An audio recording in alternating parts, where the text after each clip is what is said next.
Mag-adobo tayo ng pusit. Nala na pala tuyo. Ito yung pusit natin, no? Yung pusit na tinatawag nilang aswang. Yan. Na pala, alas 6 na. Hindi pa ako nakaluto. Lagyan natin yung sibuyas. Mga oras na. Kakain ng mga bata. Tagal kasi ano. Yan, ano natin yung sibuyas at saka bawang.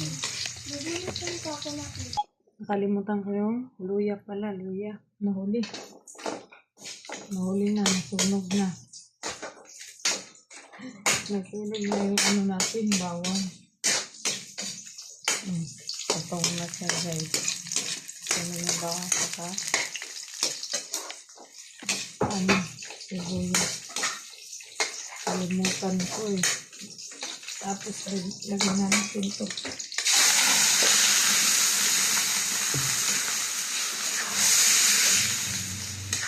Lagyan na yung pusit.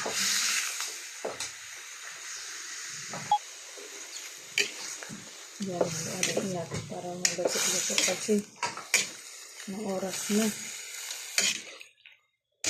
Tanghali na. Wala maluto agad kaya kakain yung estudyante na magbabaon.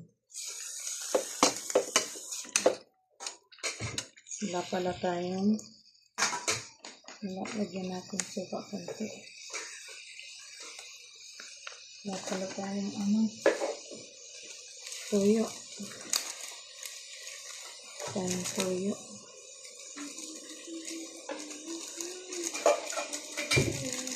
Wala ng tuyo. Wala na talaga. Wala rin magic sarap pa. Ngayon, takpan muna natin mga bish. Para bilis maluto. Lagyan natin ng magic sarap. Para at saka tuyo. Para maluto na agad. Takpan muna natin. Haluin nga muna pala natin bago takpan. Para yung magic sarap mahalo. Maano sa ilalim. Ano natin dagdagan. Yung tubig. Or ingredients pag kulang. Natin. Ito na yun. Gagawin pasit natin. Hindi ko yan nilagyan ng sabaw mga base. Pero ang daming sabaw. O, hindi ko yan nilagyan. Tignan natin. Ang pula.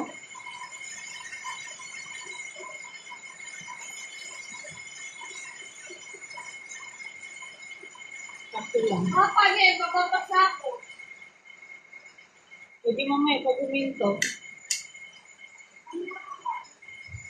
Kaso baka yung hilod ata. Tikman mo. Ano ba ang pato? Takpan natin ulit.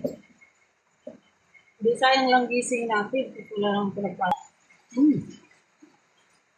Ito nga.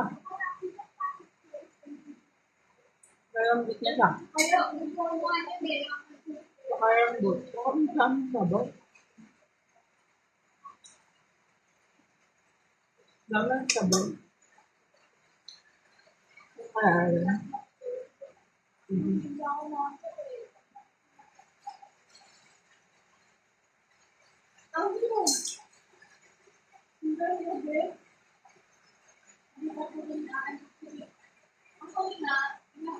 parang hindi natin tikim.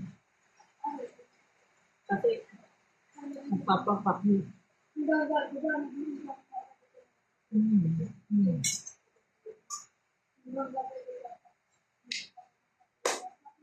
Perfect. Hindi lang, may iba.